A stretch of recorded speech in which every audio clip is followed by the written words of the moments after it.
from Stay Ready. He says, nobody who is somebody wants the San Diego State football job. Oh, I think anybody will take it because it's a Division I job.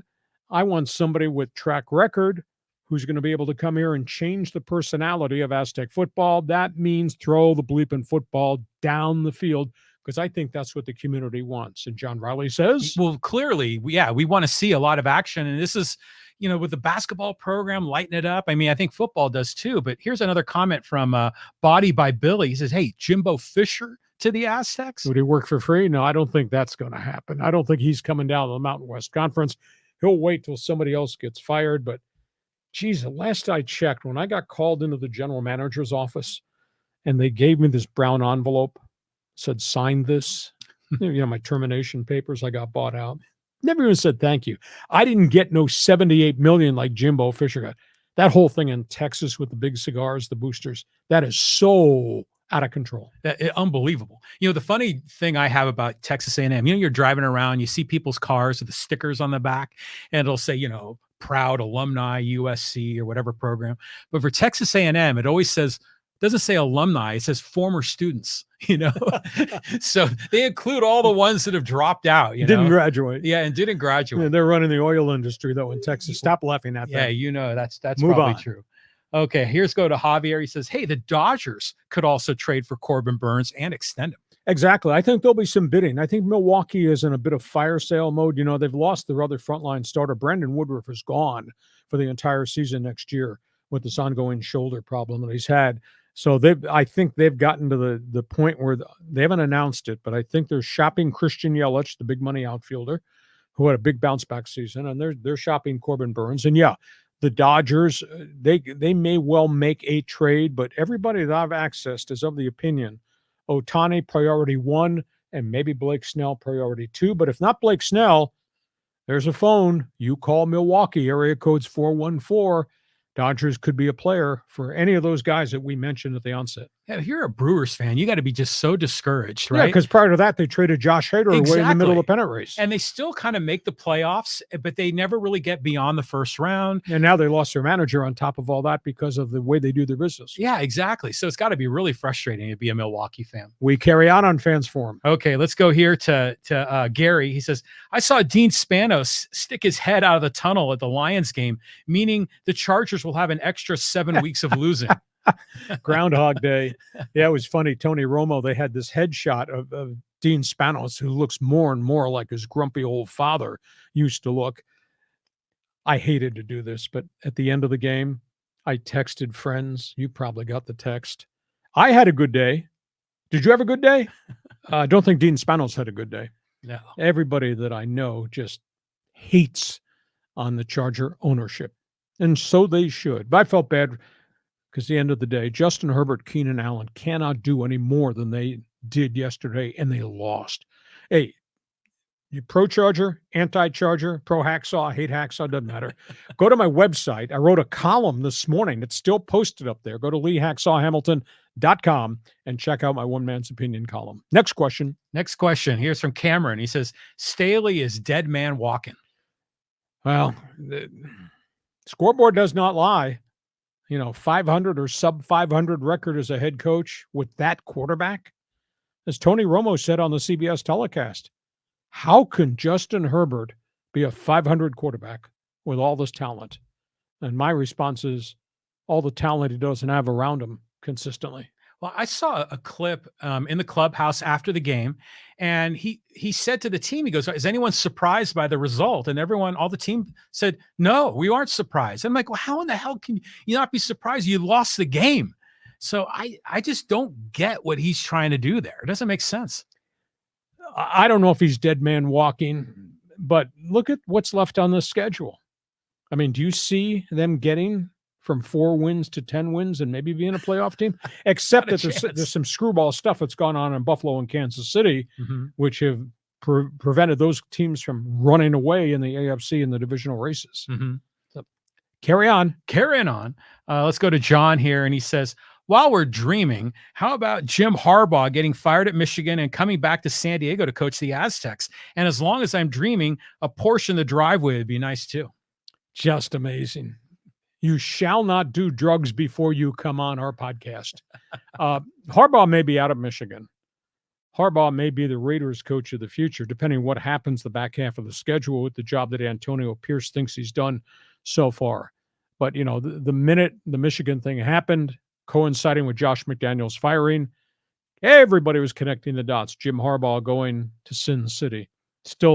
Still could happen. Now, if he gets bounced out of there, he might not get another college job because people are starting to look at him sideways being, this guy cut every corner there is in the world. Look what this guy's involved in. Because NCAA is still working on the COVID recruiting violations that Michigan stacked up from 2020 when nobody was allowed to make contact with recruits. But according to Jim Harbaugh, not me. I didn't get the memo. Well, he might be like Pete Carroll, right? Right when things get hot, then he jumps to the NFL. And yeah, maybe the Raiders, maybe the Chargers, who knows? But he's going to be a hot commodity. I think so. Okay, let's go from that. Let's go to social media. Okay. Because, man, did we get some people slamming us on social media too. John, go ahead. Okay, let me get some folks here involved. One moment. Okay, there we go.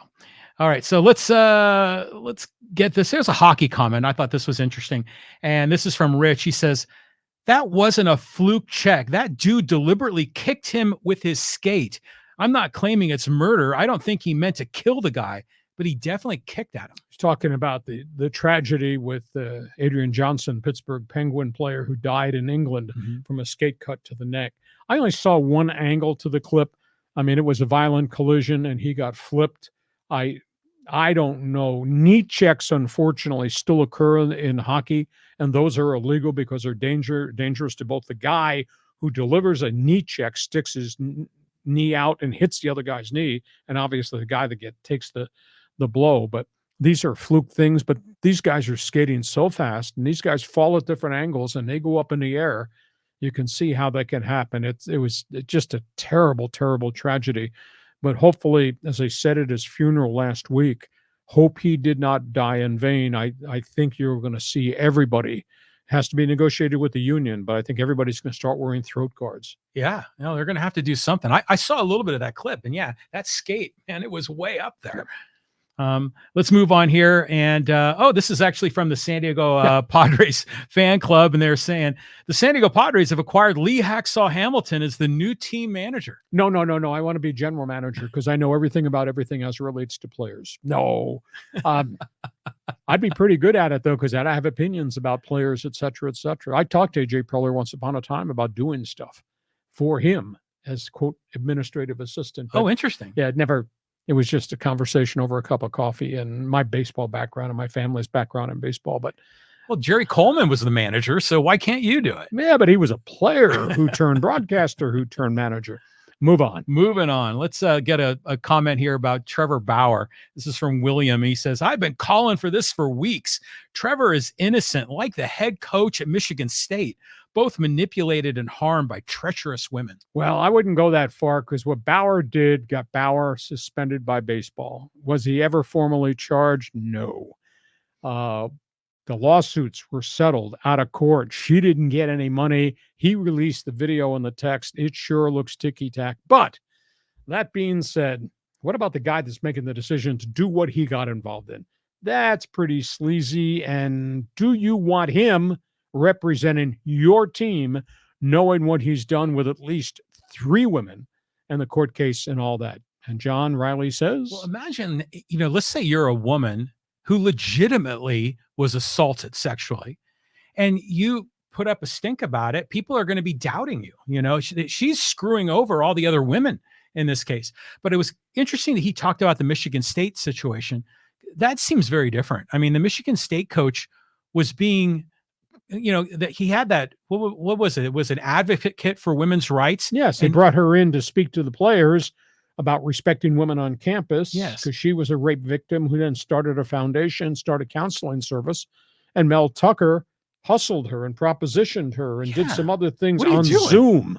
So it's a little bit different case from what Trevor Bauer did. For sure. I don't know how you grade the sleaze factor here, but to me, they're both pretty ticky-tack. Okay, a couple more here before we wrap it up. All right, let's go here. Talk a little bit about the new Ron Washington hired with the Angels. This is from Global Style, and he says Wash was the glue behind Atlanta's defense. He literally worked with every infielder every day. He's got a passion for helping a player be his best. I don't know if he'll run Camp Wash in Anaheim, but one thing is for sure, LA is getting a very good man with a true passion for baseball, no baggage, period. Well, there was baggage. That's why he lost his managerial job in Texas, because of substance abuse and adultery. But that was years ago. Is respected, concur with you, thought process. He's just wired differently in terms of communicating with the players, his infield drills, his base running drills, the psyche of getting ready to grind through a 162-game schedule. That being said, they got to get him some players. His press conference is this coming Wednesday, so it'll be interesting to see, how the response is in the community.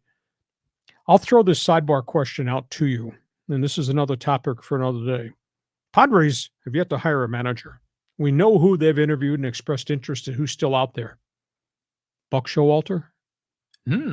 Phone call, please. Well, Joe Musgrove would sure like to see Buck Showalter. So anyhow, hey, listen, we hope you have enjoyed our podcast.